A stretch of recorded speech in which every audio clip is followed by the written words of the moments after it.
Assalamualaikum warahmatullahi wabarakatuh. Kami dari kelompok 3 pertemuan ke-6 akan membahas mengenai metode penelitian kuantitatif mengenal penelitian ilmu sosial dan ilmu komunikasi.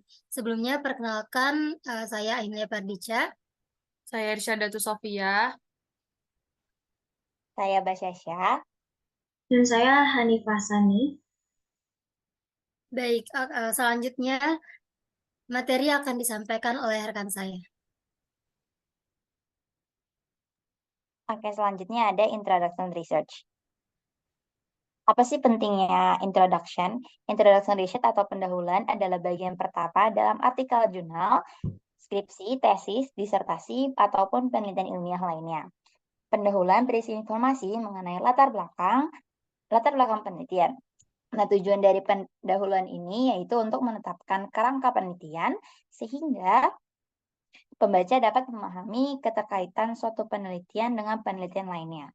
Nah, pendahuluan ini menetapkan isu atau kekhawatiran yang mengarah pada penelitian dengan menyampaikan informasi mengenai suatu masalah. Selanjutnya itu dalam pendahuluan ada abstrak. Abstrak adalah ringkasan dari sebuah penelitian yang memungkinkan pembaca survei elemen penting dalam suatu penelitian.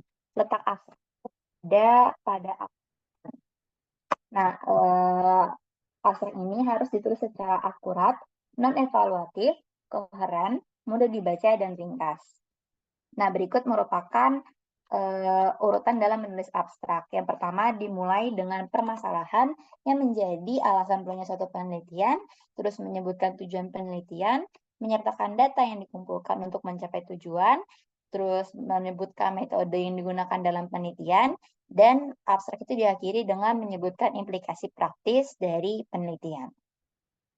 Selanjutnya ada model dari pendahuluan.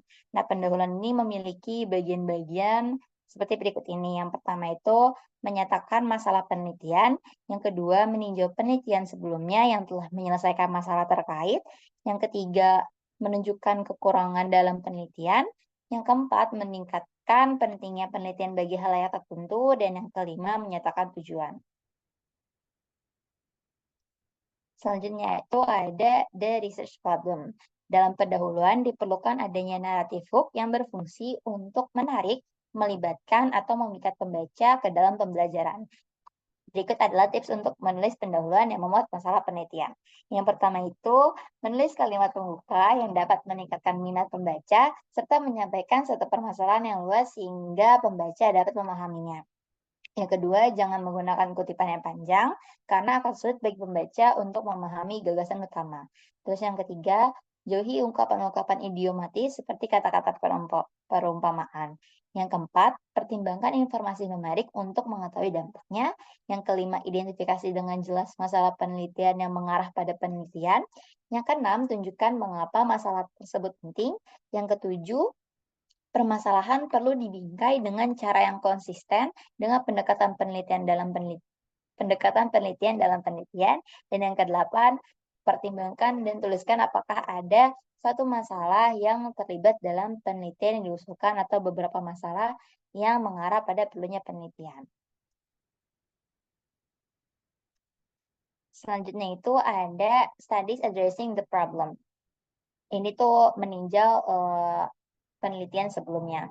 Nah, untuk meninjau penelitian sebelumnya itu, tipsnya yang pertama mengacu pada literatur dengan merangkum kelompok penelitian, bukan penelitian individu. Tujuannya untuk menetapkan bidang penelitian yang luas. Terus yang kedua, mengurangi penekanan pada studi tunggal, letakkan referensi dalam teks akhir paragraf atau di akhir poin ringkasan tentang beberapa penelitian.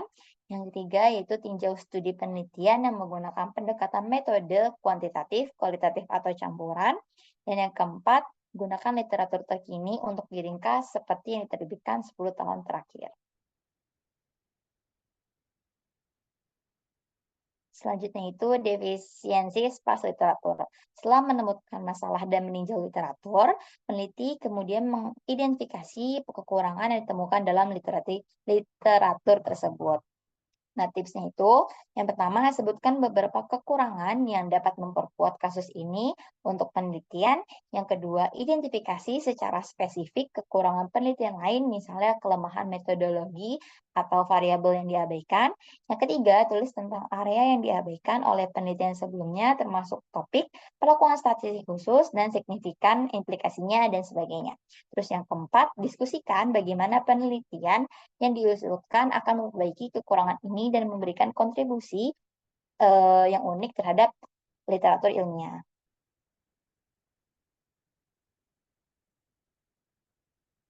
Yang selanjutnya itu ada significance of a study for audience. Dalam penelitian ilmiah, peneliti sering menyertakan alasan yang menggambarkan pentingnya penelitian bagi pembaca tertentu untuk menyampaikan pentingnya masalah bagi kelompok berbeda yang mungkin mendapatkan manfaat dari membaca dan menggunakan penelitian tersebut. Nah, dengan memasukkan bagian ini, penulis menciptakan alasan yang jelas tentang pentingnya penelitian ini. Dalam merancang bagian ini, seseorang dapat mencakup hal-hal berikut. Yang pertama, 3 atau 4 alasan mengapa penelitian ini menambah penelitian ilmiah dan literatur di lapangan. Yang kedua, 3 atau 4 alasan tentang bagaimana penelitian membantu meningkatkan praktik. Yang ketiga, 3 atau 4 alasan mengapa studi ini akan memperbaiki kebijakan atau pengambilan keputusan. Selanjutnya akan dilanjutkan oleh rekan saya. Oke, selanjutnya kita beralih ke penelitian ilmu sosial. Jadi penelitian ilmu sosial itu merupakan sebuah proses sistematis yang bertujuan untuk memahami, menjelaskan, atau menguji fenomena dan perilaku manusia dalam kehidupan bermasyarakat. Terkadang sains itu dijelaskan sebagai kombinasi antara logika dan pengamatan empiris. Nah, sains ini mengandung pesan penting mengenai 2 komponen penting, yaitu logika dan observasi. Nah, kedua hal tersebut memiliki peran utama dalam penelitian ilmu sosial, diantaranya adalah pengembangan teori, pengumpulan data, dan analisis data. Nah, penelitian saat ini teori sosial lebih fokus pada deskripsi dan pemahaman tentang apa yang ada, bukan pada persepsi tentang apa yang seharusnya terjadi. Dan filsuf sosial itu memiliki kebebasan untuk menggabungkan pengamatan mereka terhadap realitas sekitar, spekulasi tentang penyebabnya, dan gagasan tentang bagaimana segala sesuatu seharusnya berlangsung dalam kehidupan bermasyarakat. Penelitian ilmu sosial dapat membantu peneliti untuk mengetahui apa yang mendasari suatu kejadian itu terjadi dan mengapa suatu kejadian itu terjadi. Nah, kita dapat menggunakannya untuk menentukan apa yang seharusnya terjadi. Namun, hal ini berlaku hanya ketika masyarakat sepakat mengenai kriteria tersebut untuk memutuskan hasil apa yang lebih baik dibandingkan suatu kesepakatan lain yang jarang terjadi. Boleh di next?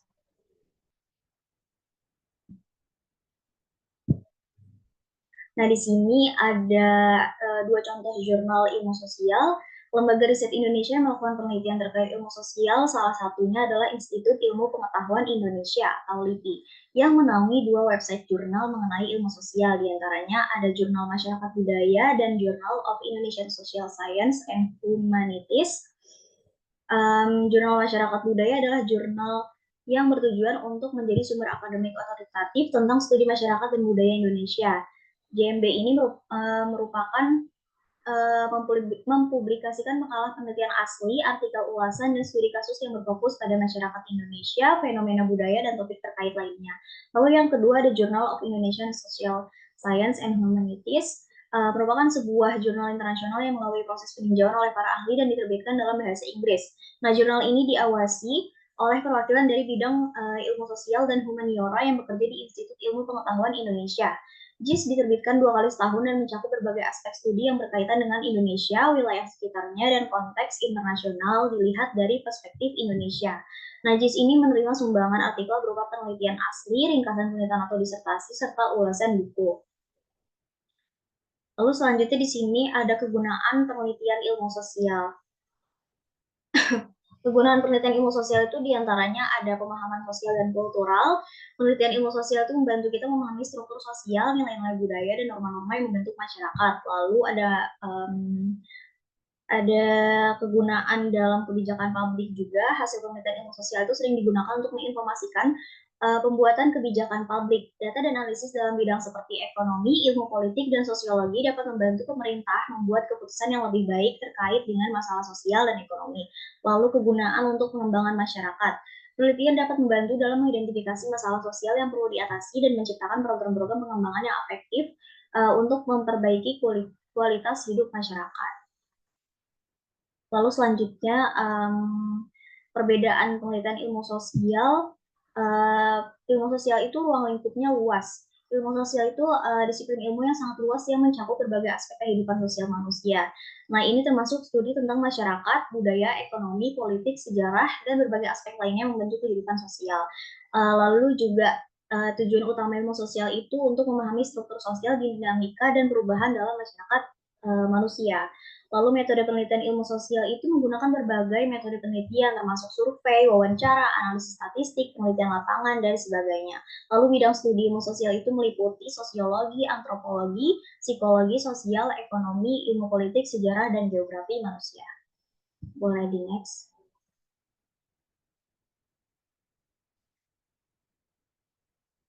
Maaf ke sebelumnya yang kasus, kaitan kasus. Baik, selanjutnya.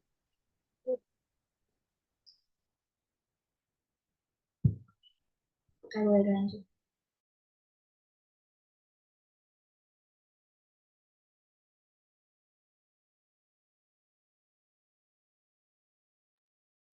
Baik, untuk selanjutnya yaitu tentang penelitian ilmu komunikasi, di mana definisi ilmu komunikasi adalah sebuah ilmu yang terbentuk dari cabang penjelasan ilmu sosial dengan membuat berbagai macam jenis jangkauan yang luas. Jadi penelitian ilmu komunikasi itu adalah suatu proses sistematik yang dilakukan untuk memahami sekaligus menjelaskan dan menganalisis fenomena-fenomena komunikasi apa saja yang terjadi gitu dalam berbagai konteks. Jadi baik mencakup investigasi, pengumpulan data, analisis data, dan adanya interpretasi dari hasil yang berkaitan dengan proses komunikasi, terus pesan, ada juga media dan interaksi manusia dalam berbagai situasi dan lingkungan seperti itu. Terus bahasa dari penelitian ilmu komunikasi itu berfungsi kepada aspek-aspek tertentu yang lebih rinci jika dibandingkan dengan penelitian ilmu sosial gitu, yang cakupan bahasanya itu lebih luas karena objek penelitian ilmu komunikasi dapat masuk menjadi salah satu kriteria bentuk penelitian ilmu sosial itu sendiri. Jadi penelitian dalam komunikasi memiliki peran maupun kunci dalam memahami realitas sosial dengan mengungkapkan dan menganalisa bagaimana komunikasi manusia itu dapat berkontribusi pada suatu pembentukan, pemeliharaan, dan perubahan dalam masyarakat. Dan ilmu komunikasi itu menjadi juga berusaha untuk mendekati dan memahami realitas sosial dari berbagai sudut pandang, dan hal ini tuh bisa membantu kita dalam memahami komunikasi sebagai peran sentral dalam membentuk nilai-nilai dan norma-norma maupun budaya dan interaksi yang ada dalam masyarakat. Untuk penelitian ilmu komunikasi itu membantu kita memahami kompleksitas realitas sosial dan memberikan wawasan yang bermanfaat untuk memecahkan masalah sosial dan mengembangkan kebijakan dalam kedua bidang tersebut gitu. Dan kegunaan penelitian ilmu komunikasi itu ada beberapa, yaitu tentang di media dan jurnalisme, komunikasi organisasi, komunikasi politik, hubungan masyarakat, komunikasi interpersonal, komunikasi antar budaya, dan media sosial juga seperti itu. Baik, next slide. Selanjutnya adalah studi kasus. Studi kasus ini adalah salah satu contoh jurnal dari penelitian ilmu komunikasi dan juga ilmu sosial, yaitu berjudul Efektivitas Komunikasi Massa pada tayangan program Update Corona di Kompas TV. Jurnal ini merupakan jurnal komunikasi volume ke-13, nomor 2 tahun 2022. Dengan penulis Adar, Vina Merliani Vidya, Isa Faisal. Nah, jurnal ini membahas terkait masyarakat Indonesia yang hingga saat ini belum memiliki pemahaman yang seragam tentang COVID, menimbulkan ketidakpercayaan media mainstream dan banyak yang beralih ke media alternatif. Berbagai upaya dilakukan media massa untuk dapat memberikan informasi yang independen dan juga terpercaya, tetapi banyak faktor yang dipertimbangkan oleh masyarakat dalam memilih media mana yang mereka konsumsi. Penelitian ini bertujuan untuk mengetahui efektivitas dari komunikasi massa yang diterapkan pada program Update Corona yang tayang pada Kompas TV terhadap pemahaman mahasiswa S2 Komunikasi Korporat di Universitas Paramadina mengenai perkembangan COVID-19 di Indonesia. Penelitian ini dilakukan dengan metode kuantitatif, dengan survei eksplanatif dan sekali di mana data analisis dan ini menggunakan teori uses and gratification untuk melihat efektivitas komunikasi massa pada tayangan program Update Corona Kompas TV. Tayangan program Update Corona menjadi variabel independen dan mahasiswa S2 Komunikasi Korporat Universitas Paramadina menjadi variabel dependen. Hasil menunjukkan bahwa tayangan program Update Corona di Kompas TV tidak cukup efektif untuk menambah pemahaman mahasiswa S2 Komunikasi Korporat Universitas Paramadina terhadap COVID-19. Baik, selanjutnya akan dijelaskan oleh rekan saya. Oke, selanjutnya ada kaitan studi kasus dengan introduction research. Dalam jurnal yang berjudul Efektivitas Komunikasi Massa pada tayangan program Update Corona di Kompas TV terdapat abstrak yang ditulis berdasarkan dengan pedoman apa. Masyarakat Indonesia yang belum memiliki pemahaman seragam mengenai COVID dan banyaknya berita hoax yang beredar mengenai COVID menjadi permasalahan yang menjadi alasan penelitian ini dibuat. Mengetahui efektivitas komunikasi massa yang diterapkan pada program Update Corona yang tayang di Kompas TV menjadi tujuan penelitian dan metode kuantitatif dengan survei eksplanatif menjadi metode yang penelitian ini gunakan. Dalam penelitian ini juga menggunakan gambaran segitiga terbalik pada pendahuluannya. Peneliti menggambarkan masalah secara umum terlebih dahulu mengenai awal dari persebaran COVID di dunia, lalu semakin mengkhususkan pembahasannya dengan membahas masalah utama yang diangkat untuk penelitian ini. Dalam pendahuluan penelitian ini juga peneliti mengakhiri pendahuluan dengan menuliskan tujuan penelitian di penelitian ini dibuat dan teori yang digunakan sebagai dasar penelitian yaitu teori uses and gratification.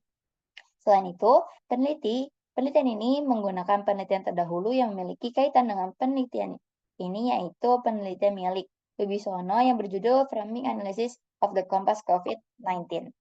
Referensi yang digunakan merupakan referensi yang diterbitkan 10 tahun terakhir seperti saat mengutip referensi mengenai data perekonomian Indonesia pada 2020 lalu, totalan persebaran informasi hoax mengenai COVID, dan data kenaikan penonton televisi.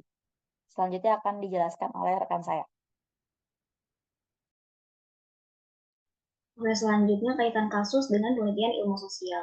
Jurnal dengan judul Efektivitas Komunikasi Massa pada tayangan program Update Corona di Kompas TV memiliki kaitan dengan penelitian ilmu sosial. Kenapa? Karena tujuan utama penelitian ilmu sosial itu adalah memahami dan menjelaskan fenomena sosial seperti struktur masyarakat, kebijakan sosial, perubahan budaya, dan dinamika sosial. Sama halnya seperti pembahasan yang terdapat pada artikel jurnal tersebut. Dalam artikel jurnal ada beberapa unsur atau variabel penelitian yang membahas mengenai fenomena sosial, khususnya dinamika sosial. Dinamika sosial sendiri adalah perubahan sosial yang terjadi akibat adanya interaksi dalam dua atau lebih individu dalam suatu masyarakat yang memiliki hubungan psikologis secara jelas dalam situasi yang sedang dialami. Contoh dinamika sosial dapat meliputi perubahan perilaku, persepsi, dan norma dalam masyarakat, perubahan hubungan sosial antar individu atau kelompok, dan masih banyak lagi. Nah, perubahan sosial yang terjadi pada artikel jurnal tersebut adalah COVID-19 yang membuat seluruh kalangan masyarakat melakukan segala aktivitas dari rumah. Artikel jurnal tersebut mengkaji tentang seberapa besar efektivitas komunikasi massa pada program Update Corona yang berarti meliputi perubahan perilaku dan persepsi masyarakat sesuai dengan contoh dinamika sosial di berbagai kehidupan bermasyarakat. Boleh di next. Selanjutnya akan dijelaskan oleh rekan saya.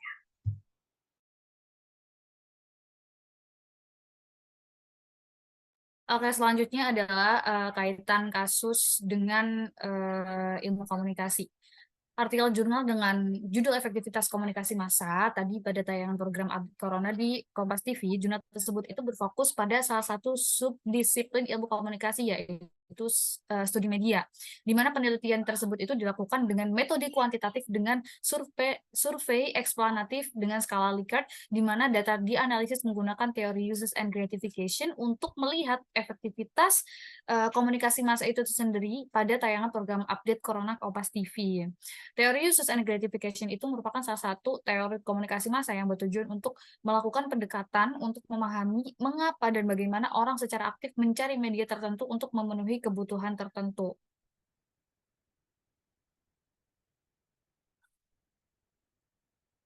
Nah, tujuan utama dari penelitian ilmu komunikasi itu memahami bagaimana pesan dan informasi itu disampaikan, diterima, dan dipahami oleh individu dan kelompok. Baik, langsung saja selanjutnya akan dijelaskan oleh rekan saya. Selanjutnya adalah kesimpulan dan juga saran terkait materi hari ini. Kesimpulannya adalah pada dasarnya penelitian ilmu sosial dan juga penelitian ilmu komunikasi itu saling berkesinambungan, di mana ruang lingkup pembahasan ilmu sosial lebih general ataupun luas, dan ilmu komunikasi adalah salah satunya dari banyaknya bidang penelitian yang masuk dan ada ke dalam ruang lingkup dari ilmu sosial itu sendiri. Sedangkan cakupan materi pembahasan dari ilmu komunikasi memiliki bagian yang lebih rinci sesuai dengan bidangnya. Lalu sarannya adalah kami berharap audiens memiliki pemahaman mengenai penelitian ilmu komunikasi dan juga ilmu sosial dan mampu mengimplementasikannya kepada penelitian yang dilakukan. Baik, terima kasih. Sekian pemaparan materi dari kelompok kami. Kurang lebihnya mohon maaf. Assalamualaikum warahmatullahi wabarakatuh.